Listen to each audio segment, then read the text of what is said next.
Satya Joseph அப்படின்னு ஒருத்தர் இருந்தார். அவர் ஒரு வாத்தியார், டீச்சர். அவர் 4 பிள்ளைகள், ஒரு 33 வயசு இருக்கும். அப்போ ஹாக்கி பிளேயர், அவர் ஆசிரியர், ஹாக்கி பிளேயர். அதோட சர்ச்சில் உதவி ஊழியத்திலே இருந்தார். சபையில் உபதேசியராக இருந்தார்.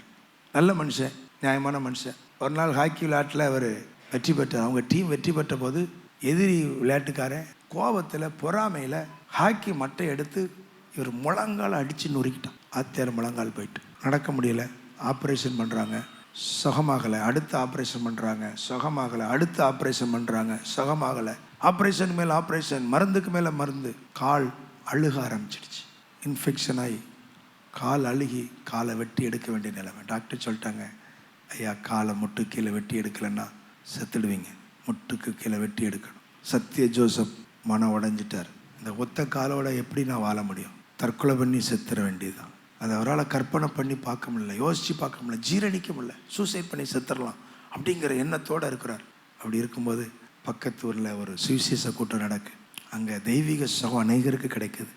சுகமளிக்கிற வரவுள்ள ஒரு ஊழியர் வந்திருக்கிறார் அப்படின்னு சொல்லி கேள்விப்பட்டு அங்கே கூட்டத்துக்கு போகிறார். அநேகர் சுகமடைகிறத பார்க்குறார். அவருக்கும் சுகம் வேணும்னு சொல்லி ஜெபம், ஆண்டவர் என்னையும் குணமாக்கும், மருத்துவரால் முடியலை என்னையும் குணமாக்கும், அழுறாரு, ஜெபம் பண்ணுறாரு.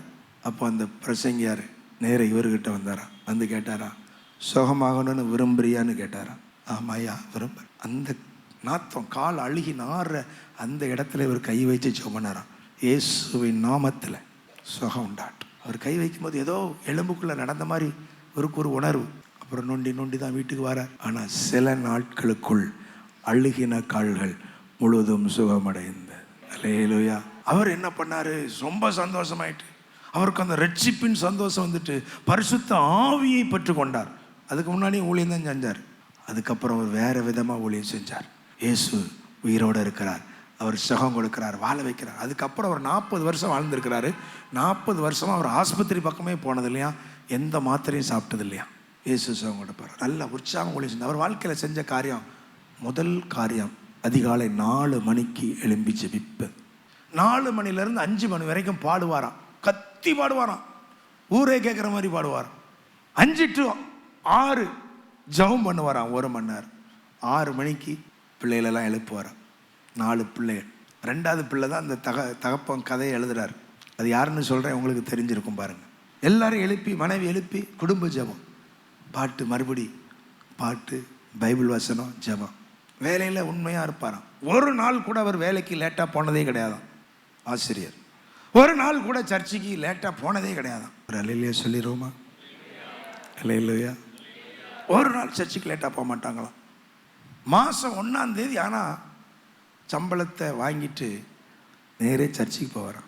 தசமபாவம் எடுத்து வச்சு அங்கே போதகர் இருந்தால் கொடுப்பார், அவர் இல்லைன்னா அதை பைபிளில் வச்சுருவாராம். சம்பளம் வாங்கிட்டு வீட்டுக்கே வர மாட்டாராம், முதல்ல சர்ச்சுக்கு கொண்டு போய் கொடுப்பாராம். ஒரு வருஷத்தில் 6 முறை பைபிள் படித்து முடிப்பாராம். டீச்சர், சபையில் உதவி ஊழியர். ஆனால் 2 மாதத்தில் பைபிளை முடிச்சிடுவார். எத்தனை தடவை? ஒரு வருஷத்துக்கு 6 முறை வேதத்தை அவர் வாசித்தார். அவங்க பிள்ளைகள் 4 பேரும் வளர்ந்து எல்லாரும் அரசாங்க வேலையில் நல்ல உயர்ந்த பதவியில் இருந்தாங்க. எல்லாரும் ஆசீர்வதிக்கப்பட்டாங்க. அவங்க பையன் ஒரு கனவு பார்க்குறார். சென்னையில் இருக்கிற பையன், 2வது பையன். அதில் ஒரு தங்க ஏணி தங்கமாக இருக்குது. அது வானத்தை தொடுது. அதில் ஒரு மகிமையான வெளிச்சம் வருது. அந்த ஏணி அதை பார்க்க அவ்வளோ சந்தோஷமாக இருக்குது. அந்த வெளிச்சம் அவ்வளோ சந்தோஷமாக இருக்குது. அந்த வெளிச்சம் உலகத்தில் பார்க்க முடியாத ஒரு வெளிச்சம். ஆனால் அந்த ஏணியில் எல்லாரும் ஏற முடியாது, மரித்தவர்கள் மாத்திரம்தான் அந்த ஏணியில் ஏறி. இந்த கனவு பார்த்து அவர் முழிச்சார். ஆச்சரியமாக இருக்குது, இந்த ஏணியில் எல்லாரும் ஏற முடியாதுன்னு இருக்குது, மரித்தவர்கள் தான் ஏற முடியும். அப்படி யோசிக்கும் போது அவங்க அப்பா ஞாபகம் வருது.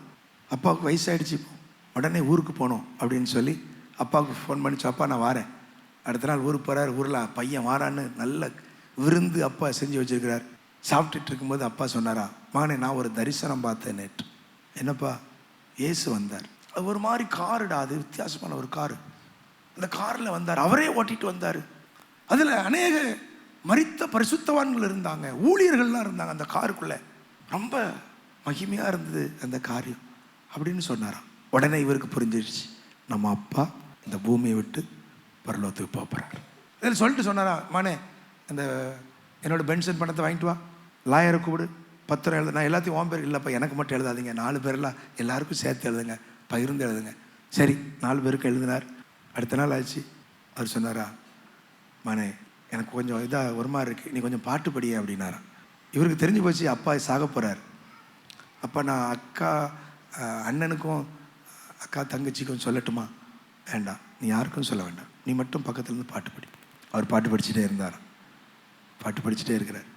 பைபிள் வாசித்தார்.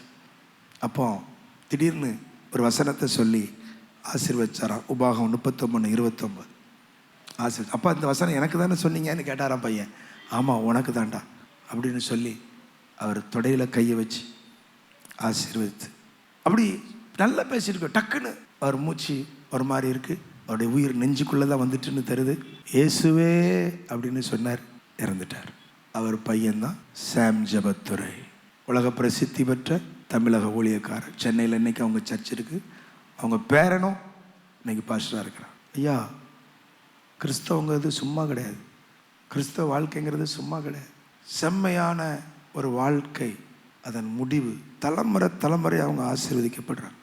ஒரு ஒழுங்கான ஜெப வாழ்க்கை, ஒழுங்கான வேத தியானம் இருந்தால் நம்ம வாழ்க்கை நல்ல ஒழுங்காக முடியும். கை வைத்து கர்த்தரை ஸ்தோத்திரம். அல்லேலூயா.